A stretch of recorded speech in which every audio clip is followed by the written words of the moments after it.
आज हम 7वीं कक्षा का पाठ देखेंगे, जहाँ चाहा वहाँ रहा। इस पाठ की लेखिका है अनुराधा मोहिनी। अनुराधा मोहिनी, इनका जन्म महाराष्ट्र में नागपुर जिले में हुआ था। इस पाठ में उन्होंने हमें बताया है कि हमारी संकल्प शक्ति क्रियान्वित करके असंभव काम को कैसे संभव किया जा सकता है। इनकी बहुत सी पारिभाषिक कोशों की निर्मिति में भी उनका सहभाग है। वैचारिक व ललित पुस्तकों का संपादन भी उन्होंने किया है। अनुवाद के क्षेत्र में अनुराधा मोहिनी ने अमूल्य योगदान दिया है। एसंबा नाम का एक गांव था।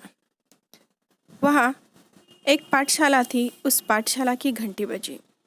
एसंबा गांव में एक दिन बहुत धुआंधार बरसात हो रही थी। इस वर्षा के कारण प्रार्थना मैदान पर न होकर कक्षा में संपन्न हुई। सभी बच्चे कक्षा में आए। गुरुजी ने देखा कि आज बहुत विद्यार्थी कम हैं। उन्होंने पूछा, आज इतने विद्यार्थियों के अनुपस्थित रहने का क्या कारण है? सभी बच्चों ने एक स्वर में उत्तर दिया, वही नाला गुरुजी। यह एसंबा गांव था। उसके बीचों बीच एक नाला बहता था। नाले के एक तरफ पाठशाला थी और दूसरी तरफ खेत थे। जब जब बरसात होती थी तब तब उन दिनों में नालों में कई बार 5 से 6 फीट तक पानी भर जाता था। जो गांव के बड़े बुजुर्ग हैं वो किसी तरह अपनी गाय बैलों के साथ नाला पार कर सकते थे, खेत में चले जाते थे, लेकिन पाठशाला में बच्चे नहीं आ पाते। पाठशाला में आने के लिए बच्चों को वो नाला लांघना पड़ता था। लांघना यानी पार करना। जब जब जोरों की बारिश होती थी उस दिन कक्षा में विद्यार्थियों की उपस्थिति पर असर पड़ता था। अनेक बार विद्यार्थी पूरे सप्ताह पाठशाला नहीं जा पाते थे। इस बरसात के और नाले के कारण उस गांव में एक गीत प्रचलित हो गया था।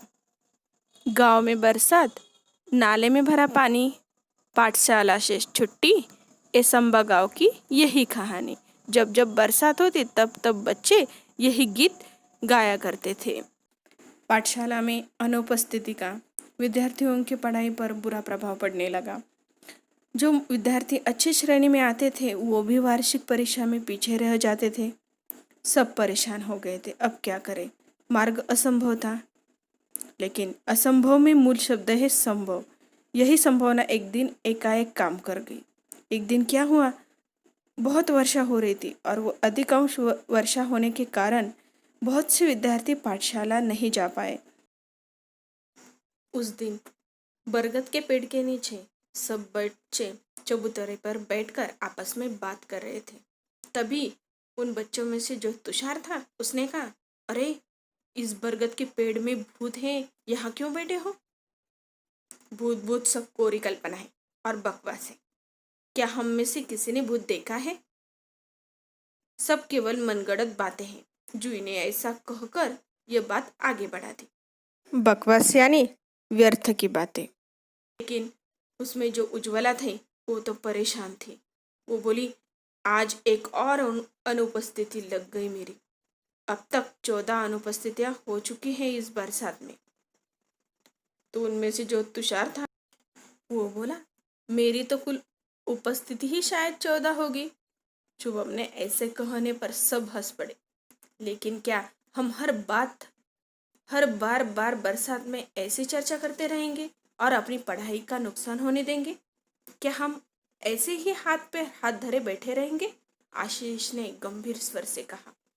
हम कर भी क्या सकते हैं, हम तो बच्चे हैं, तुषार ने ऐसा कहा। सच कहा तूने तुषार, हम बच्चे कर भी क्या सकते हैं? हम बच्चे कर भी क्या सकते हैं, इस वाक्य को सभी ने गीत बना। हम बच्चे कर भी क्या सकते हैं, हम बच्चे कर भी क्या सकते हैं, ऐसे इस वाक्य को गीत की तरह गाकर सब बच्चे तालियां बजाकर जोर जोर से हंसने लगे। तब वहां बैठी दामिनी आत्मविश्वास से बोली, हंसो मत, कोई कुछ कर सकता है तो वो हम ही हैं। हर समस्या का निदान संभव है। प्रकृति ने विचार करने के लिए हमें बुद्धि दी है। मुझे विश्वास है कि हम सब मिलकर विचार करेंगे तो कोई न कोई रास्ता अवश्य मिलेगा। कोशिश करने वालों की कभी हार नहीं होती। दामिनी के बातों से उनका बातचीत का माहौल ही बदल गया। हर कोई गंभीर समस्या के हल के बारे में सोचने लगा। तभी हल मिल गया। हम बरसात में भी पाठशाला जा सकते हैं। आशीष की आंखों में चमक और स्वर में उत्साह था, यानी उसके आंखों में भी आत्मविश्वास भरा हुआ था। बाकी बच्चों ने पूछा, कैसे? सबने एक साथ पूछा। हम नाले पर पुल बनाएंगे। तो बच्चों ने कहा, पुल?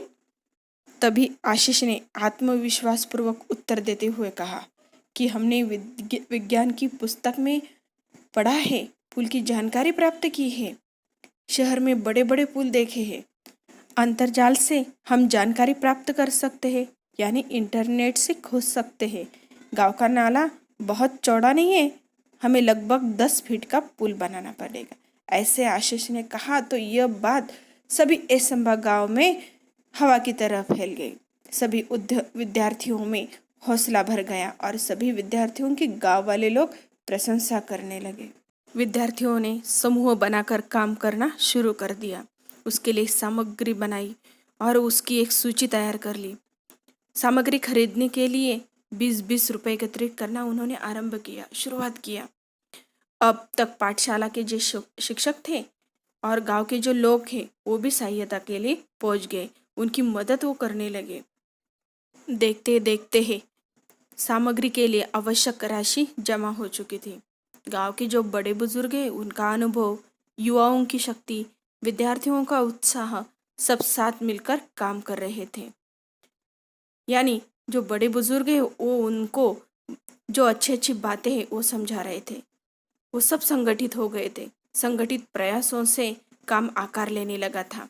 सीमेंट के पाइप खरीदे गए, पत्थर इकट्ठा किए गए, ईंटें आई, बंजर जमीन से मिट्टी खोदी गई। गांव के छगन बाबा नामक एक बुजुर्ग थे। उन्होंने प्रचुर मात्रा में रेती उपलब्ध करा दी।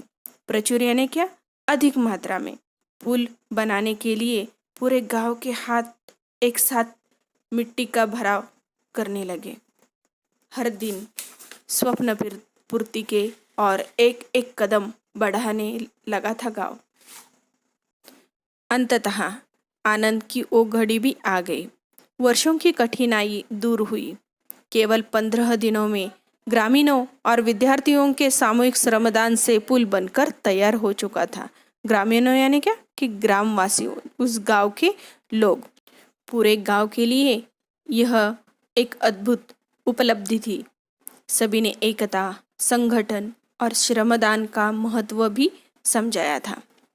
बरसात में इस बार नाले से भी पानी बह रहा था, पर विद्यार्थी हंसते खेलते पाठशाला जा रहे थे। सभी बच्चों ने क्या क्या मालूम है कि अपने एकजुट संगठन से वो पुल बनाया था। पुल भी विद्यार्थियों के हौसले को दाद देता था। मानो मन ही मन वो कह रहा था, जहाँ चाहा वहाँ रहा। जोय ने अपने बड़े भाई से सहायता ली। सहायता यानी मदद। उसने उससे बड़े भाई के सहायता से पुल के उद्घाटन का जो वृत्तांत है, पुल कैसा बनाया कैसा नहीं, यह वृत्तांत संगणक की सहायता से शिक्षा निरीक्षक के सामने प्रस्तुत किया। आज हमें इस पाठ से यह सीखने को मिला, जहाँ चाहा वहाँ रहा। हमारे जीवन में भी ऐसी मुश्किलें आती रहती है, तो हमें उसमें हार नहीं माननी चाहिए। हमें उस समस्या का हल ढूंढना चाहिए और उस समस्या से बाहर कैसे निकालें, यह सोचकर हमें हमारे जीवन में आगे बढ़ना चाहिए। तो यह पाठ समझ में आया? तो चलो आज हम कुछ नए शब्द की जानकारी लेंगे। इस पाठ में हमने देखा था लांघना। लांघना यानी क्या? पार करना। जो पुल था वो लांघ कर जाते थे। असर। असर यानी क्या? परिणाम। बकवास। बकवास यानी व्यर्थ की बातें जो हम हमेशा कक्षा में करते हैं, जैसे निदान। निदान यानी क्या? समाधान, हल। मोहल्ला। मोहल्ला यानी क्या? हम रहते हैं वो आसपास का जो वातावरण है उसे मोहल्ला कहते हैं। हल निराकरण, भापना यानी अंदाज लगाना, हौसला, हौसला यानी हिम्मत, राशि, धन, प्रचुर यानी अधिक मात्रा में। यहाँ एक कहावत भी है, जहाँ चाहा वहाँ राह, यानी क्या, इच्छा होने पर मार्ग मिलता है।